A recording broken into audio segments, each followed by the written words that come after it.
Hi, welcome to another BobBlast. I'm Bob Burridge, and this one is about varnishing, how to varnish your painting, and why to varnish your painting. So, the why to varnish. Well, I like to varnish my acrylic paintings while I'm painting, in layers, because after one layer dries, it dries, and then I can put a varnish on it to see how it's coming along. It's almost like putting oil on your wooden tables. It brings the grain out, it makes it richer. Well, the same thing I've discovered, it also works on paintings too. So in my acrylic paintings, I use a water-based varnish, all different kinds. Everyone's brand is pretty darn good. You've got the water-based. Make sure it's water-based. Golden makes it, Holbein makes it. Here's a Holbein varnish. They come in different shininess. They have glossy, semi-gloss, and they have satin. Your choice, okay? So I go different back and forth. Sometimes it's semi-gloss, sometimes it's satin. It all depends on the piece. But when you put this on, just know that it's water-based, so you don't want to use these kind of brushes that look like they're hog hair brushes. It leaves a mark, You want to use a brush that's kind of soft, so it won't leave a mark. So I always like to do something like this, Don't use this brush, always use this brush. Ha ha ha ha ha, right? So always a soft brush. Make sure they're really wide too. You don't get these tiny little ones. They also have these spray fixes for your watercolors and pastels. Believe it or not, this is something not too many people know about. It's a product. It's called it's casein actually, and casein is milk without whey. Okay, and it's made by Spectrafix. It's all natural. Can you believe it? This is the stuff that the Sistine Chapel ceiling was sealed in, and that was in watercolor in wet plaster of Paris. So this stuff really works even today. Spectrafix is the name of this one, and I put it on all of my pastels. Okay, and we also have, for those of you who like to restore old paintings, this also works well. This is called Dorland's Wax Medium, and you just rub it on just like car wax. Okay, and you rub it in, then you buff it out. So that works pretty well too. It has a really nice soft satin finish to it. So in a minute, I think I'll get over to how I actually do this. So here I have my soft brush. I wet it first. Okay, wet the brush. It allows the varnish to come off the brush hairs a little easier. Here's my water-based varnish. Make sure you stir it first. Do not shake it. I know we're in the habit of shaking that varnish jar or the can. Don't do that. You shake it. Okay? Otherwise, you're churning up all kinds of air into it. So it looks like 2% milk. Kind of whitish. It will dry optically clear. And here is the secret. One direction. Don't go back and forth. I know you get on the cell phone, you start talking, and you're talking and talking, and you're going. What you're doing, you're frothing it up, and you're getting air bubbles in there. Put a lot on slowly. Notice how slowly I'm going.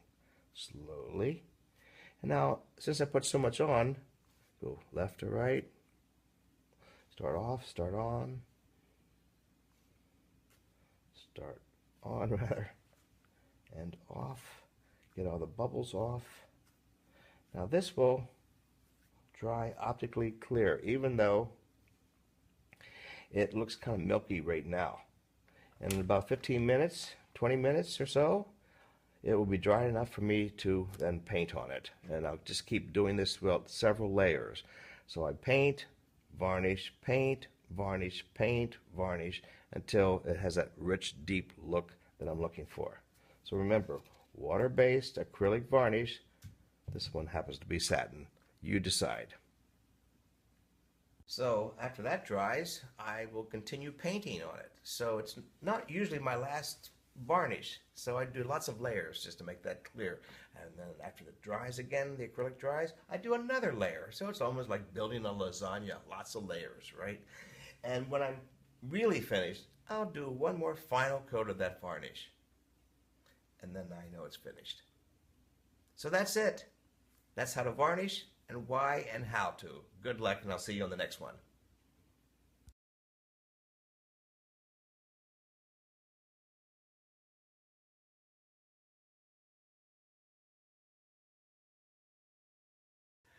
Hey, welcome back to another BobBlast. Hi, I'm Bob Burridge, and this one is all about the tapes that I use in my studio. Oh my gosh, there's all different kinds of tapes out there, different colors, and you buy the blue ones and the green ones and the yellow ones. No, don't get those. They don't stick as well as you would like them to. Let me show you the two tapes that I use in my studio, and that's all I need, just these two tapes. Okay, the first tape that I use everywhere in my studio is white artist tape. And I like to use it as a piano hinge like this on the back of my paintings so I could temporarily take a look at them on an old mat. So it's great for putting your paper pieces on the back of a mat like a piano hinge.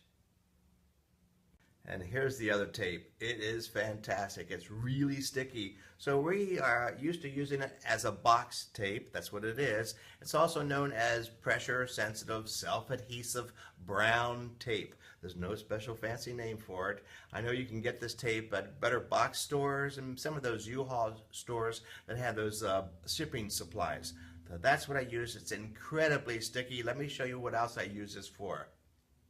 The other use for the brown tape is just take a small piece off, wrap it around itself, put it on the wall. There you go. Now you can look at your painting without any nails or any thumbtacks on it or pieces of visible tape. And it's a great way of looking at your painting without having any disturbance.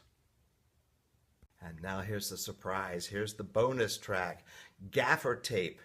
Black gaffer tape. It's the stuff they use in the film industry to tape everything down. It's cloth. It's incredibly sticky. It could be pricey, but it's worth it. Best part about this tape is, well, wait before I do this part. Hey, well, that's the end of this particular BobBlast, and there's more, so stay tuned. I'll see you on the next one.